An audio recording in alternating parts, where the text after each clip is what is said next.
علماء دیوبند پر جو ہے ایک خاص طبقے کی جانب سے بار بار جو ہے وہابیت کا، گستاخ رسول ہونے کا اس طرح کا الزام عائد کیا جاتا ہے. تو حالانکہ یہ الزام بالکل ایک الزامی ہے، اس کی رد تو خود علماء دیوبند نے ابتدائی میں وہ کر دیا تھا. اور ظاہر ہے کہ جب رد میں کتابیں شائع کی گئیں تو اس وقت مولانا احمد رضا خان صاحب حیات میں بھی تھے، تو انہوں نے پھر اس کا جواب بھی نہیں دیا. تو پھر یہ الزامی ہے، مطلب اگر یہ بات صحیح ہوتی تو علماء دیوبند اس کا دفاع کرتے، لیکن انہوں نے کہا کہ بھئی یہ الزام ہے، ہمارے ہاں تو کوئی گستاخی کا کوئی تصور نہیں ہے. ہمارے سیاق و سباق سے الگ کر کے عبارتوں کو جو ہے توڑ مڑوڑ کے پیش کرنا اور اس کو گستاخی بتانا، تو اور یہ ہو بھی نہیں سکتا. تو دیکھیے کہ سوانح قاسمی حضرت مولانا سید مناظر حسن گیلانی رحمۃ اللہ علیہ کی لکھی ہوئی ہے. اس میں انہوں نے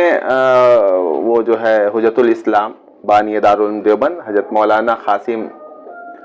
نانوتوی رحمۃ اللہ علیہ کی حیات پر روشنی ڈالی ہے. تو اس میں ایک خاص پہلو کی طرف بھی وہ انہوں نے مطلب ذہن لوگوں کا مبذول کرایا کہ بھائی کہ دیکھیے کہ جو شخص جو ہے اپنے پیر و مرشد کا اتنا ادب کرتا ہو اور اس کے لیے ادب میں جو ایسے سے الفاظ لاتا ہو کہ ظاہر علم میں مولانا قاسم نانوتوی کا کیا مقام و رتبہ ہے، وہ تو ظاہر اس کے لیے اگر ویڈیو بنانا ہو تو بالکل بہت ایک طویل ویڈیو اور الگ سے بنانا پڑ جائے گا. وہ آپ حضرات جو ہے وہ دیکھ لیں تو آپ کو پتہ چلے گا کہ بھائی ظاہر ہے وہ بہت بڑی شخصیت تھے، لیکن اپنے پیر و مرشد حاجی امداد اللہ مہاجر مکی رحمۃ اللہ علیہ وہ کہاں تک پڑھے ہوئے تھے. ایک اس میں آتا ہے کہ بھئی وہ بس کافی تک پڑھے تھے. خود حضرت نے فرمایا کہ بھئی ہماری پڑھائی تو بس وہ معمولی فارسی اور عربی کے صرف و نحو کہ ابتدائی رسالوں تک بس ہماری تعلیم ہوئی ہے.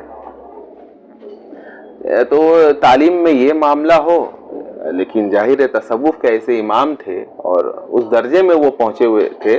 کہ مولانا رشید احمد گنگوئی رحمۃ اللہ علیہ مولانا قاسم نانوتوی بالکل ان کے سامنے اس طریقے سے ادب بجا لاتے تھے کہ اس کا تصور آج محال ہے.